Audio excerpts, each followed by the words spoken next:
अपक्षय, उसके बाद अपर्दन। अपर्दन कहां करने लगती है? जब ये अपर्दन करती है नदियां तो इनकी अवस्थाएं पौड़ावस्था होता है। कौन सा? पौड़ावस्था। पौड़ावस्था में सबसे ज्यादा ये क्या करती है?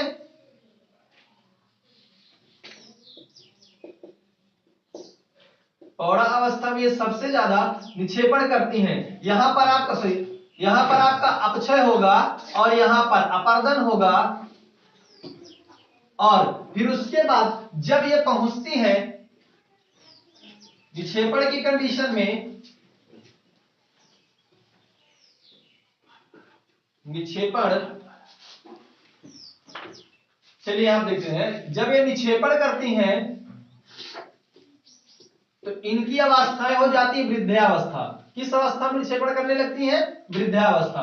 अब वृद्धावस्था किसे कहते हैं? नदियां, जब नदियां ऊपर से यानी पहाड़ों से नीचे उठती हैं, आती हैं, तो उस समय उनका युवावस्था होता है। और जब ये मिडिल में पहुंचती हैं यानी बीच में, जैसे यूपी और बिहार में गंगा नदी पहुंचती है, तो उनकी अवस्थाएं कौन सी हो जाती है भैया? युवावस्था। उस समय ये बराबर के क्षेत्रों में आ जाती है, उस समय ये अपर्दन करना स्टार्ट कर देती है। अपर्दन बाहरी भागों को धीरे धीरे काट काट कर अपने साथ बहाना स्टार्ट कर देती है, उन्हें क्या कहते हैं? अपर्दन। और जब पहाड़ों पर रहती है, भाबर क्षेत्रों में खून खून कर क्या करती है? पत्थरों को तोड़ डालती है, बड़े बड़े चट्टानों के ऊपर एक पटक पटक कर क्या करती है? उन्हें छोटे टुकड़ों में बदल देती है। उन्हें क्या कहा जाता है? अपक्षय। एग्जाम्पल समझना। और जब ये निक्षेपण करती है तो यानी वृद्धावस्था में पहुंचते तो इनके पास ताकत नहीं रह जाती, इनके पास शक्ति नहीं रह जाती कि अपने साथ लाए हुए मलबे को आगे भाग सके, तो वहीं पर ये छोड़ देती है, जिससे किसका निर्माण हो जाता है? डेल्टा का।